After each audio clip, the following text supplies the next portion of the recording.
네, 문화살롱 시간이죠. 권상희 평론가와 함께합니다. 어서 오세요. 안녕하세요. 네, 이번 주 뉴스 보기가 좀 겁나더라고요. 그렇죠. 네, 네.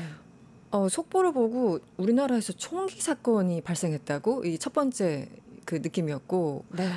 가족들 손주들도 있었는데 가족들이 보는 앞에서 아들을 살해한 아버지, 이게 지금도 조금 믿기 어렵거든요. 상당히 이례적인 사건이라고 봐야죠. 네, 그래서 오늘 이 얘기를 좀 평론가님과 깊이 얘기를 좀 나누고 싶었는데요. 일단 생일 잔치를 열어준 아들을 이 아버지가 총으로 쏜 거잖아요. 그런데 그렇죠. 일단 사람들이 제일 궁금한 게 왜? 일단 이유가 뭐야? 이 부분이 제일 궁금한 것 같긴 합니다. 네, 네. 어떻습니까? 사실 어제까지 그 이유가 명확하지 않았습니다. 네, 그러니까 지금 피의자죠. 아버지, 이 A씨에 따르면 이혼에 따른 가정불화가 이번 범행의 동기다. 네, 이렇게 이야기를 했어요. 그리고 구체적인 이야기에 대해서는 함구하고 있었는데 맞습니다. 오늘 이 새로운 속보가 나왔죠. 네, 지금 프로파일러가 2명이 투입됐었는데 지난 22일에 그동안 아들이 생활비를 지원해줬는데 지난해부터 생활비가 끊겼다는 겁니다. 그러니까 달리 말하면 돈 때문에 아들을 죽였다. 라고 결국 볼 수 있는 돈이군요. 거예요. 네, 다들 이 사건 많이 접하셔서 아시겠지만 아들이 인천 송도의 펜트하우스에 살고 있다고 알려져 있잖아요. 네, 그리고 전처하고 사업 파트너로 아들이 함께 일을 하고 있는 것으로 알려졌는데 뭐 전처나 아들 역시 사업 수완이 상당히 좋은 것 같습니다. 뭐 수백억대 자산가다 이런 보도도 나왔는데 네, 그러니까 아들이 이렇게 잘 살고 있는데 생활비를 끊었다는 것에 대한 불만이 있었다라는 거죠. 그리고 이걸 뒷받침할 만한 근거라고 볼 수 있는 게 네, 지금 지난해부터 생활비가 끊겼다는 거잖아요. 작년부터. 그런데 경찰에 따르면 이 총기 제작에 사용된 쇠파이프를 구매한 사실이 지난해부터였다는 겁니다. 시기가 겹치네요. 그렇죠. 타이밍상 그러니까 이 진술이 사실일 가능성이 상당히 높죠. 그리고 애초에 이 보도가 처음 시작됐을 때 나왔던 얘기가 지금 이 피해자가 도봉구의 70평형대 대형 아파트에 네. 살고 있는 걸로 알려졌는데 네, 관리비를 오랫동안 내지 못해서 주민들이 이걸 나눠내고 있다. 주민들 사이에서 이런 진술까지 나왔습니다. 그렇기 그렇군요. 때문에 아마도 이게 지금 뭐 피의자 본인 입에서 직접 나온 이야기이기 때문에 신빙성이 가장 큰 범행 동기가 아닐까 이렇게 생각하고 있습니다. 그러니까 말씀해 주셨던 것처럼 당초 초기에는 이 이유가 명확하게 알려지지 않았고, 그래서 한 20여 년 전에 이혼한 뭐 전처 문제, 그 이혼 문제로 아들과 자주 말다툼이 있었다, 이 정도까지만 알려졌는데 지금 보니까 결국은 작년에 끊긴 그 생활비가 가장 결정적인 게 아니었을까, 여기까지 나온 상황이군요. 그렇죠. 근데 참 이날이 하필이면 또 생일 잔치를 열어준 아들 집에 가서 이런 사건이 발생한 거잖아요. 네. 그리고 뭐 케이크를 먹다가 잠깐 나갔다 올게 해서 그때 이제 총을 가지고 온 그런 상황 같더라고요.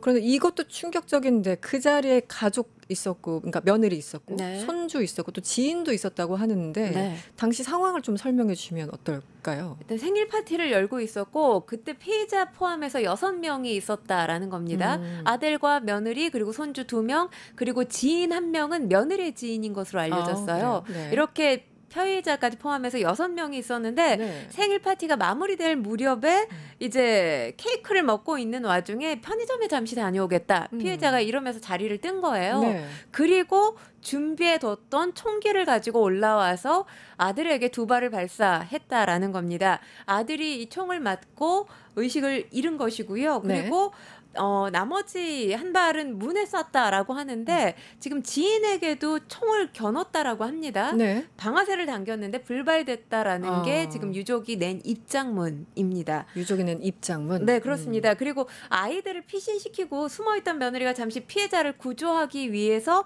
방 밖으로 나왔는데 이때 피의자, 그러니까 시아버지죠. 네. 시아버지가 총기를 재정비하면서 며느리에게 소리를 지르고 추격했다. 네. 이런 입장문 내용도 담겨져 있습니다.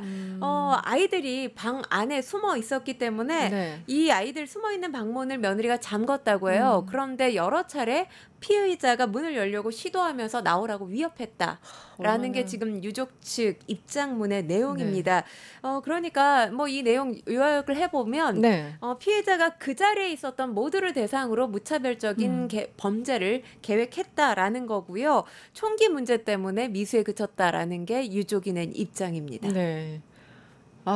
끔찍하네요. 아무리 생각해도 끔찍합니다. 그리고 그럼에도 불구하고 지금 피의자는 아들만 살해하려 했다고 지금 계속 주장을 하고 있는 상황 같아서 말이 계속 엇갈리는 거죠. 그렇죠. 지금까지는. 유족의 입장하고는 다른 거죠. 완전히 다른 유족은 거죠. 모두를 죽이려고 했다. 무차별적인 범죄를 계획했었던 거다. 이렇게 목소리를 낸 거고 네. 지금 피의자 같은 경우 아버지죠. 이 아버지 같은 경우는 아들만 살해하려고 했다. 이건 뭐 달리 말하면 모두를 살해하려고 했다라고 하면 본인이 어떤 감경 요소가 전혀 없어질 그렇죠. 거 아니에요. 재판으로 그렇죠. 넘어갔을 때. 네. 그러니까 본인을 방어하려는 입장을 표명했다라고 보여지기도 하고요. 본인에게 이제 여러 가지 혐의가 뭐 있는데 그 혐의 일부를 축소하려는 의도로 아들만 노렸다 이렇게 주장할 가능성도 있어 보입니다. 네. 현재 지금 경찰이 그 자리에 참석했던 그러니까 유족과 지인이 있잖아요. 네. 유족과 지인을 상대로 조사를 할 계획을 발표를 했고요. 네. 그리고 지금 이 진술 그러니까 유족의 입장이 분명하다라고 한다면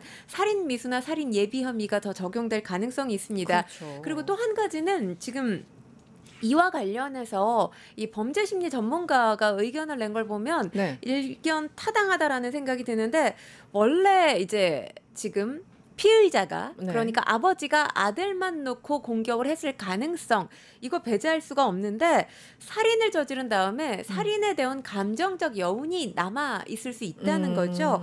그래서 주변에 있는 사람들까지 나중에 이제 처음엔 계획하지 않았겠지만 나중에 노릴 가능성이 범죄 심리로 충분히 심리적으로는. 있을 수 있는데 그게 사실 이제 목격자잖아요. 나머지 살아있는 사람들이 그렇죠. 이 유족들이 여러 명이고. 그러니까 피해자들이 충분히 이 살기를 느꼈을 가능성도 있다는 거죠. 그렇다면 이 남아있는 유족 입장에서는 이 시아버지가 우리들도 손주까지 지인까지 죽이려고 했다. 이렇게 충분히 바라봤을 가능성도 있다는 게 지금 범죄 심리학자의 또 의견이기도 합니다. 그 설명이 충분히 좀 설득이 된다고 표현을 해야 될까요? 어쨌든 처음에는 아들만 살해하려고 거기까지는 계획 범죄였다면 그 이후에는 그 어떤 범죄자들의 심리상 보면 옆에 있던 사람들한테도 같이 뭔가 화가 치밀고 뭐 울분 때문에 그래서 이제 거기서부터는 우발적이 되는 이런 상황으로 연결되나 봅니다. 지금 그 가능성이 범죄학자. 얼마든지 있죠. 그리고 네. 어떻게 보면 본인이 아들을 죽였고 이게 본인과 아들이 둘만 있는 상황에서 벌어진 범죄가 아니라 그러니까. 나머지 목격자가 있는 그렇죠, 거잖아요. 그렇죠. 목격자가 있기 때문에 이 목격자들까지 살해를 살해를 해야 내가 지금 이 범죄를 저지른 이 현장에 대해서 뭔가 증언할 사람이 없지 않겠느냐. 이런 판단이 순간적으로 나왔을 가능성 역시 배제할 수 없을 것 같습니다. 그럴 수도 있죠. 그리고 이제 처음 보도되기로는 이제 이혼 문제가 언급이 됐었는데 네. 지금 보니까 조금 약간 특이하다고 해야 할까요? 그러니까 이혼 자체는 20여 년이 넘었어요. 한 25년 정도 네. 됐고. 그렇지만 이 아들이 좀 그 성인이 될 때까지는 이것도 숨겼다고 하고요. 아까 말씀을 해주셨나요? 이 지금 살해를 한 사람, 이 피의자가 살던 집도 전처의 명의라고 하고 네. 어떤 식으로도 계속 연결이 좀 돼 있었던 것 같아요. 좀 설명해 주시면 어떨까요? 사실 이게 일반적인 시각에서 봤을 때 이혼한 부부의 모습으로 보이진 않죠. 좀 그러니까 이상하죠. 네. 법적으로는 이혼을 했기 때문에 남남이지만 동거관계, 사실혼관계를 유지했다라는 거예요. 아. 이걸 어떻게 본다면 이게 전처의 입장인데 네. 아이의 입장을 생각했을 것 같아요. 지금 아들이 30대 초반이었던 걸로 알려져 있는데 25년 전이면 아들이 굉장히 어린 시절이잖아요. 그렇죠. 그러니까 아이가 받을 상처를 감안해서 네. 이혼 사실을 알리지 않고 계속해서 살아왔던 게 아닌가 이렇게 한 가지 추정해 볼 수 있고요. 네. 이후에 아들이 결혼하고 나서 8년이 지나서 우리가 이혼했다 이 사실을 알려줬다고 해요. 그런데 이 아들이 이제 이혼 사실을 계속 모르는 상태로 자라왔다가 네. 알게 됐다는 사실을 아버지가 알 경우에 아버지가 심리적으로 고통받을 수 있으니 아버지에게 내색하지 말아라. 이랬다는 겁니다. 네. 그래서 아들도 그 말을 듣고 아버지를 배려하는 의미에서 아버지에게 그러니까 우리 부모님이 이혼했다는 사실 나는 모르고 있어요. 네네네. 이 상태로 계속 지내왔다는 거예요. 그러니까 가족 입장에서는 드러나 있는 갈등이 없었다는 거죠. 이혼을 했음에도 불구하고 잘 살았다는 거고 중요한 건 이혼이 2000년에 이루어졌거든요. 네, 그런데 오래됐어요. 지금 이 피의자가 살고 있는 아파트 아내 소유자 그러니까 전처의 소유입니다. 그렇죠. 이게 2008년에 매입을 했단 말이에요. 네. 그리고 그 집에 계속 살게 했다는 거고 아 이미 이혼을 했는데 그리고 2008년에 전처가 샀는데 그거를 그냥 전 남편한테 계속 주고 살겠다라는 거잖아요. 네, 그리고 지금 전처가 낸 입장을 보면 그러니까 유족 측 입장인 거죠. 몇 번 사업을 할 수 있게 가게도 열어주고 했다고 해요. 근데 번번이 사업이 실패했고 그리고 사업이 실패했다고 해도 이에 대한 이유를 따져 묻지 않았다고 합니다. 그리고 대학원에 가겠다고 했을 때 대학원도 갈 수 있게 지원을 해줬다는 거예요. 네. 그러니까 이 모든 내용을 봤을 때 유족 입장에서는 경제적으로도 지원을 해줬고 정서적으로도 배려를 해줬다. 그랬대요. 이런 입장을 강조했기 때문에 네. 애초에 나왔던 그러니까 이혼에 의한 가정불화로 아들을 죽였다. 이 자체가 성립하지 않는다는 게 유족의 입장인 겁니다. 그렇군요. 사실 전처는 이혼하고도 아이 케어하고 생활비 전 남편한테도 주고 뭐 이 모든 것들 그냥 다 했다라고 볼 수 있는데 이루기가 쉽지가 않은 거 아니에요, 사실은? 굉장히 현실적으로. 사실 납득하기가 어렵죠. 그러니까 지금 아무리 전처가 뭐 수백억대 자산가고 다들 업체명을 아마 들어보셨을 네, 거예요. 이 네. 업체명 들으시면 유명하죠. 네. 굉장히 체인점이 많잖아요. 큰 업체라는 걸 알 수 있을 겁니다. 돈을 잘 벌고 수백억대 자산가라 하더라도 경제적으로 책임을 지지 않고 있는 과거의 남편. 그러니까 뭐 지금은 사실 이혼했기 때문에 경제적으로 책임을 질 필요는 없지만 네. 그 경제적인 책임을 전처가 감당을 했다는 거잖아요. 그렇죠. 이렇게 오랫동안. 상당히 이게 상식선에서 봤을 때 납득하기 어려운 상황인 건 분명합니다. 네. 그리고 그런데 어쨌든 유족의 입장문을 보면은 이혼은 범행에 영향을 주지 않았다 이런 입장을 또 냈다고 하네요. 네, 네, 그렇습니다. 그렇군요. 그렇기 때문에 사실 애초에 지금 돈 때문이다 이 보도는 오늘 나온 거고요. 그 이전에 범죄심리 전문가들이 지적한 내용을 보면 네. 지금 아들과 아내는 뷰티 업계에서 굉장히 승승장구하고 있는 잘 나가는 사업가란 말이에요. 네. 그런데 지금 이 피의자의 입장을 보면 60대 무직 그리고 지금 주민들에 따르면 관리비조차 내지 못했다. 이건 뭐 금융거래 내역이나 이런 것들을 지금 경찰이 보고 있다고 하니까 보다 더 자세한 내용이 아마 보도되지 않을까 싶습니다. 이런 상황이라면 아마도 열등감이나 자격지심을 느꼈을 가능성이 크고 그러네요. 그런 것들이 기반이 돼서 오랫동안 분노가 축적돼서 이게 아들을 살해한 이유가 됐을 거다. 이렇게 보고 있는데 지금 전처 같은 경우는 이렇게 입장문에서 밝히고 있어요. 같이 살아왔던 사람으로서 아는데 자격지심이나 이런 걸 느낄 사람이 아니라는 거죠. 자신감이 굉장히 충만했던 사람이다.